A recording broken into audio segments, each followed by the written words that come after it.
आज Doubtnut app download करें। Doubtnut पर अपने सभी गणित, रसायन विज्ञान, भौतिक विज्ञान और जीव विज्ञान के डाउट्स का करो सफाया। बस प्रश्न की फोटो खींचो, एक ही प्रश्न को क्रॉप करो और तुरंत वीडियो सोल्यूशन पाओ।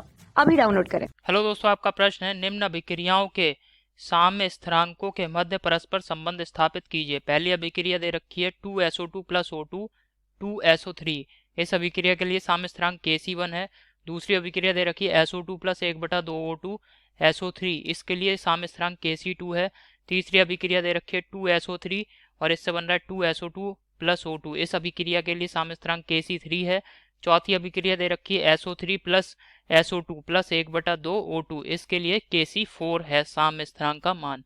ठीक है, तो दोस्तों जो पहली अभिक्रिया दे रखी है इसके लिए अगर हम साम्य स्थिरांक का मान लिखें तो ये आ जाएगा दोस्तों। पहली अभिक्रिया जो दे रखी है 2SO2 प्लस O2 और इससे बन रहा है, इससे दोस्तों क्या बन रहा है 2SO3 बन रहा है। ठीक है, इस अभिक्रिया से बन रहा है हमारे यहाँ पे 2SO3 और इसके लिए साम्य स्थिरांक Kc1 दे रखा है। तो दोस्तों Kc1 का अगर मैं मान लिखूं तो ये आ जाएगा SO3 की सांद्रता का वर्ग, ठीक है, सांद्रता का वर्ग बटे O2 की सांद्रता, और ये आ जाएगा दोस्तों SO2 की सांद्रता का वर्ग। ठीक है, SO2 की सांद्रता का वर्ग। इसी प्रकार दोस्तों जो हमें दूसरी अभिक्रिया दे रखी है, दूसरी अभिक्रिया को लिख लेते हैं और इसके लिए Kc का व्यंजक लिखेंगे SO2 प्लस 1/2O2 और ये दोस्तों अभिक्रिया दे रखी है यहाँ पे SO3। तो दोस्तों यहाँ पे जो Kc2 अगर हम इस अभिक्रिया के लिए लिखेंगे तो Kc2 बराबर आ जाएगा SO3 की सांद्रता बटे SO2 की सांद्रता। ठीक है, और ये आ जाएगा दोस्तों O2 की सांद्रता की घात 1/2। ठीक है, 1/2 ये आ गया दोस्तों Kc2 का मान। ठीक है, अब दोस्तों Kc1 और अगर Kc1 और Kc2 में अगर हम संबंध स्थापित करें तो दोस्तों आप देख रहे हैं Kc1 का अगर मैं Kc2 का वर्ग कर देता हूँ, ठीक है, तो Kc2 का वर्ग करने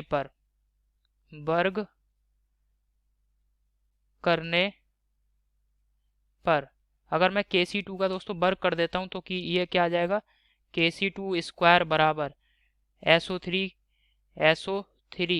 इसका वर्ग हो जाएगा बटे O2 की सांद्रता का वर्ग और SO2 की सांद्रता ठीक है, O2 की सांद्रता आएगी दोस्तों, क्योंकि यहाँ पे आप देख रहे हैं O2 की घात 1/2 है तो ये इस वजह से यहाँ पे O2 की सांद्रता और ये आ जाएगा SO2 की सांद्रता का वर्ग।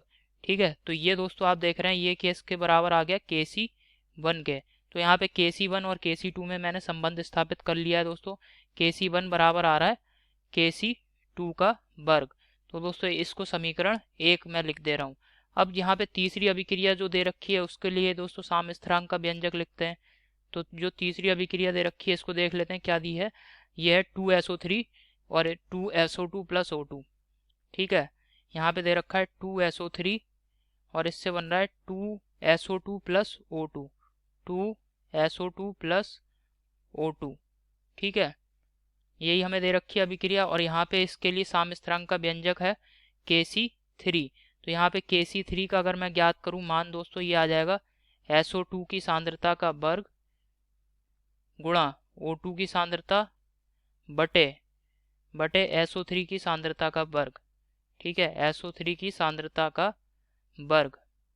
अब दोस्तों यहाँ पे अगर मैं Kc1 के साथ और Kc1 और Kc3 में अगर संबंध स्थापित करूं तो दोस्तों इसके लिए क्या करना पड़ेगा, सबसे पहले हमें 1/Kc3 का मान ज्ञात करते हैं। तो 1/Kc3 का मान अगर देखा जाए दोस्तों तो ये आ जाएगा SO3 की सांद्रता का वर्ग, ठीक है, बटे SO2 की सांद्रता का वर्ग गुणा O2 की सांद्रता। ठीक है, अब दोस्तों इसको अगर हम जो पहली अभिक्रिया में दे रखा था ये अगर उससे तुलना करें तो ये जो है Kc1 का मान है। ठीक है, तो इसको लिख सकता हूं मैं दोस्तों Kc1। तो ये आ जाएगा दोस्तों Kc1/Kc3 बराबर Kc1। ठीक है, 1/Kc3 का मान किसके बराबर आ रहा है दोस्तों, Kc1 के बराबर। अब जो चौथी अभिक्रिया दे रखी है उसको देखते हैं। चौथी अभिक्रिया दे रखी है दोस्तों जो हमें ये है SO3 और इससे दोस्तों बन रहा है 1/SO2 प्लस 1/2 O2। ये तो दोस्तों यहाँ पे जो है चौथी अभिक्रिया दे रखी है, इसके लिए मान है Kc4।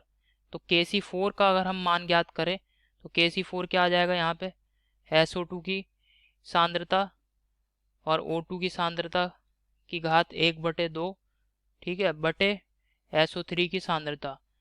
ये आ गया दोस्तों। अब यहाँ पे जो है मैं 1/Kc4 का मान ज्ञात करता हूँ पहले, 1/Kc4। तो ये आ जाएगा SO3 की सांद्रता बटे SO2 की सांद्रता और आ जाएगा दोस्तों O2 की सांद्रता की घात 1/2। अब चूंकि दोस्तों हम Kc1 से संबंध ज्ञात करना है, इसके लिए हमें इसका संबंध Kc1 से ज्ञात कर रहे हैं। तो दोस्तों आप देख रहे हैं उसमें SO3 की सांद्रता का वर्ग है और SO2 की सांद्रता का वर्ग है और O2 की सांद्रता है। तो इस वजह से यहाँ पे भी मैं क्या कर रहा हूँ, पहले वर्ग कर देता हूँ मैं। तो ये आ जाएगा Kc4 का स्क्वायर, ठीक है। तो यहाँ पे दोस्तों ये आ जाएगा SO3 की सांद्रता का वर्ग बटे SO2 की सांद्रता और ये आ जाएगा दोस्तों O2 की सांद्रता, ठीक है।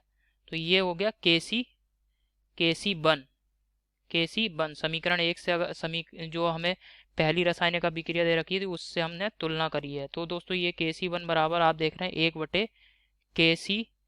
1/Kc4 की घात 2, ये आ रहा है, ठीक है। तो ये दोस्तों चौथी समीकरण है, इस यहाँ पे मैं लिख दे रहा हूँ, ये चौथी समीकरण है। और इससे पहले दोस्तों ये जो समीकरण है ये इसको मैं समीकरण 3 कह दे रहा हूँ। और इससे पहले जो ये जो है इसको दूसरी समीकरण बोल दे रहे हैं हम, समीकरण 2। और जो पहली अभिक्रिया है उसमें समीकरण 1 हम कह दे रहे हैं, ये समीकरण 2 है।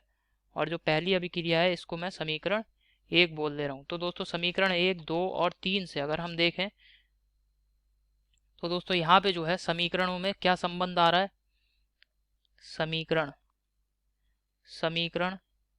1, 2, 3 व 4 से, ठीक है।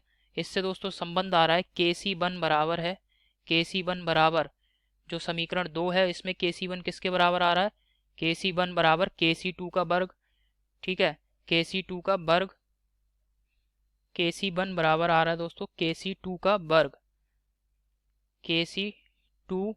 का वर्ग बराबर 1/Kc3 बराबर 1/Kc4 का वर्ग। यही दोस्तों हमारे प्रश्न का उत्तर है।